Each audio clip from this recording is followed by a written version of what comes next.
মুখস্থ 27টা টানা কে কে শোনাতে পারবে? হাত তোলেন। অন্ধ মানুষ? আচ্ছা, তাহলে এই ভাইকে প্রায়োরিটি দেই।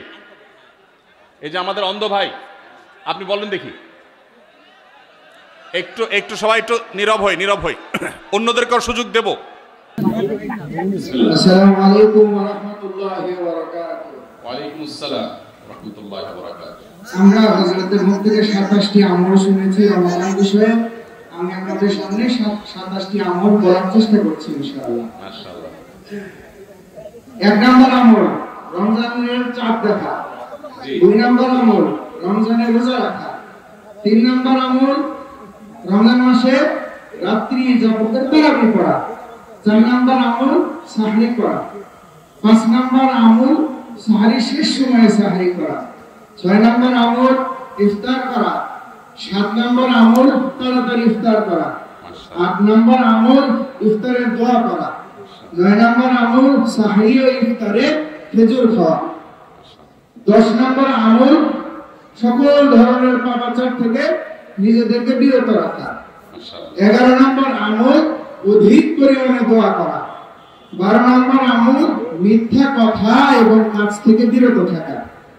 13 নম্বর আমল বিভিন্ন ধরনের অশ্লীলতা, বেহায়াপনা, ঝগড়া বিবাদ থেকে রমজান মাসে বিরত থাকা। 14 নম্বর নেক আমল করা, বেশি বেশি ভালো আমল করা। 15 নম্বর ইস্তেগফার করা।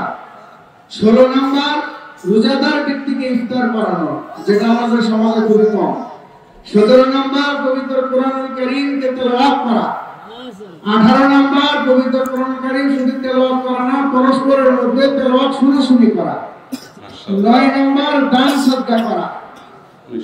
এরপরে 20 নম্বর 19 নম্বর দান সদকা এবং 20 নম্বর হচ্ছে তাহাজ্জুদের সময় ভোর রাত্রে উঠে নিজের জন্য এবং সকলের জন্য দোয়া করা।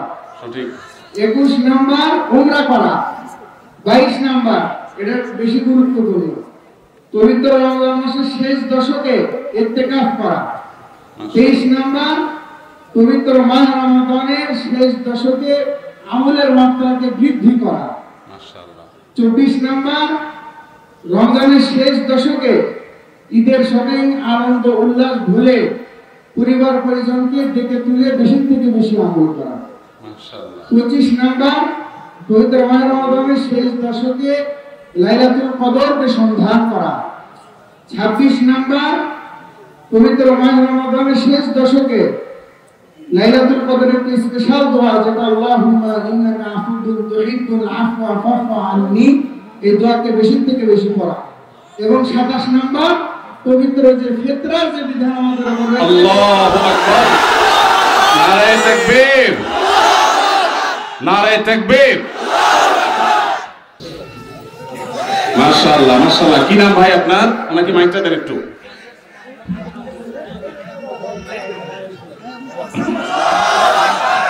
কি নাম আপনার ভাই? আমার নাম হচ্ছে হাফেজ মোহাম্মদ ফাহাদ হোসেন। হাফেজ ফাহাদ হোসেন। ফাহাদ হোসেন। জি। আপনি 27টা আমলকে আগে কখনো শুনছিলেন? জি না, আমি আজকে প্রথম শুনেছি এবং মুখস্থ করে আপনাদের সামনে উপস্থাপন করেছি। সুবহানাল্লাহ। ভাইরা আমার এর আগের রেকর্ড আপনাদেরকে আমি বলেছি, গত 2 বছর আগে এই রমজানের 27 আমলের এই সংকলন কোরআন হাদিস ঘেটে আমি গবেষণা করে এটা বের করেছি এবং 2 বছর আগে নোয়াখালীর সোনাইমুড়িতে আমি এই বক্তব্য রেখেছিলাম ঘণ্টাব্যাপী। আমার মনে আছে সেদিন এক যুবক দাঁড়িয়ে টানা 27টি আমল আমাকে শুনিয়ে দিয়েছেন, কিন্তু আজকে এই বগুড়ার হাফেজ সাহেব যেভাবে শুনিয়েছেন, এটা মিরাকল ছাড়া এটা সাধারণ কোনো বিষয় নয়। একটি জায়গায় তিনি বাদলেনও না, একটু ভাবতেও থাকে হলো না। আল্লাহ রাব্বুল আলামিন তাকে এলেমে, আমলে, তাকওয়াতে, তাহারাতে সবকিছুতে আল্লাহ তাআলা বরকত দিয়ে কামিয়াব করুন। আল্লাহ আমাদের সবাইকে আমলের তৌফিক দান করুন। বগুড়ার মানুষ চ্যালেঞ্জে এগিয়ে গেল এবং সকল রেকর্ড ভঙ্গ হয়ে আমি নতুন করে আপ্লুত হলাম। আল্লাহ তাআলা আমাদের সবাইকে রমজানের পুরা সমস্ত আমলগুলোকে যথাযথভাবে আমল করার তৌফিক দান করুন। আমি খুশি হয়ে আমার ভাইকে 2000 টাকা আমার পকেটে ছিল, 2000 টাকা ভাইকে হাদিয়া দিলাম। আর আমার লেখা বই ভাইকে উপহার দিয়েছি। তিনি একজন অন্ধ মানুষ হয়ে তিনি মনোযোগের সাথে মুখস্থ করেছেন। তিনি যদি আজকে লিখে রাখতেন তাহলে আমি বলতাম যে লিখে লিখে তিনি আবার চর্চা করেছেন। শুধু শুনেছেন মনোযোগ দিয়ে এবং মুখস্থ করেছেন। ওয়াজ মাহফিল তো এরকম হওয়া দরকার যে ওয়াজ মাহফিলে কথা শুনবে সেটা আবার শোনাবার মতো যোগ্যতা থাকবে, এভাবে শুনবে। আল্লাহ আমাদের সবাইকে সেভাবে শোনার তৌফিক দান করুন। আমি একটু হযরতকে সামনে রেখে বলতে চাই যে আমাদের দৃষ্টিহীন ব্যক্তিদের জন্য একটু পদ্ধতি রয়েছে, ব্রেল পদ্ধতি। তো আমি চাইবো যে আপনার এই আসন্না ফাউন্ডেশনের মাধ্যমে যেন এই বইটা যেমন চক্ষুষ্মান ব্যক্তিরা পড়তে পারছে, আমরাও যেন ব্রেল পদ্ধতিতে করতে পারি সেই ব্যবস্থা আপনি করবেন, এবং ইনশাআল্লাহ ব্রেল করতে যত রকমের সহযোগিতা হয় আপনাকে আমি করবো ইনশাআল্লাহ। ইনশাআল্লাহ মাশাআল্লাহ, জাযাকাল্লাহ খায়ের। ভাইয়ের আবেদন আমরা ইনশাআল্লাহ বিদিনিল্লাহ বিবেচনা করব। আল্লাহ চাহেন তো যে অন্ধ ভাইদেরকে জন্য, অন্ধ বোনদের জন্য, অন্ধ মানুষদের জন্য আমরা দেখি আসন্না ফাউন্ডেশন দিয়ে কিছু করা যায় কিনা। জাযাকাল্লাহ খায়ের, ধন্যবাদ আপনাকে, আপনি বসেন। ভাইরা আমার, বাকি যুবক আর কে কে শুনতে পারবেন? কিন্তু আমাদের তো প্রশ্নোত্তর আরো কাজ আছে।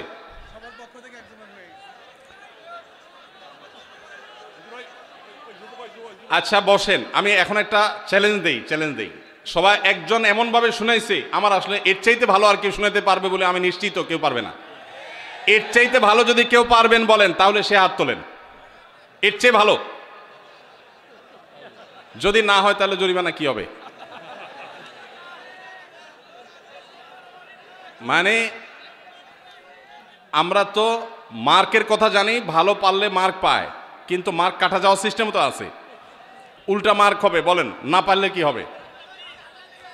আচ্ছা একজন দাঁড়াইছে, যে কয়জন চ্যালেঞ্জ নিতে পারবে তারা না পারলে উল্টা জরিমানা। কিন্তু আর কে আছে জরিমানা নিয়ে শুনাতে পারে এরকম কয়জন আছে?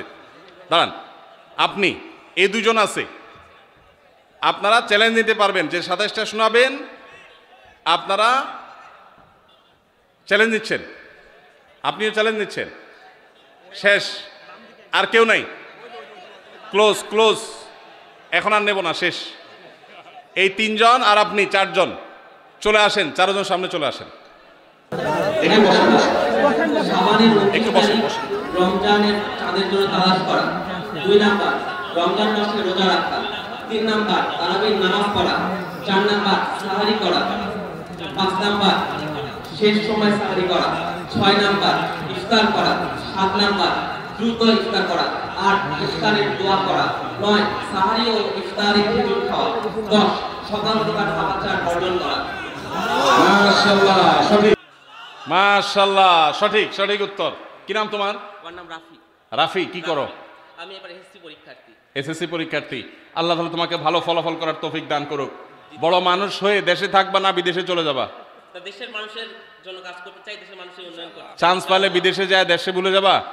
দেশেই থাকতে চাই ইনশাআল্লাহ। দেশে থাকলে দেশে দুর্নীতি, 2 নম্বরে ঘুষ টুস সেগুলো করবা? দেশ থেকে সমস্ত খারাপ কাজ তুলে দেওয়ার চেষ্টা করব ইনশাআল্লাহ। আল্লাহ তৌফিক দান করে কে যুবককে। ইনশাআল্লাহ। প্রিয় ভাইরা আমার, আমাদের প্রিয় দেশ, ওয়ালাইকুম আসসালাম, প্রিয় স্বদেশ ভালো নেই। আল্লাহ তাআলা আমাদের প্রিয় স্বদেশকে ভালো করে দিন। আমাদের এই দেশে যত প্রকার অনাচার আছে, যত প্রকার অন্যায় আছে, যত প্রকার অবিচার আছে, এগুলোকে ধুয়ে মুছে সমুদ্রে নিক্ষেপ করতে হবে ইনশাআল্লাহ। আল্লাহ আমাদের সবাইকে সততার সাথে প্রত্যেককে যার যার জায়গায় কাজ করার তৌফিক দান করুন।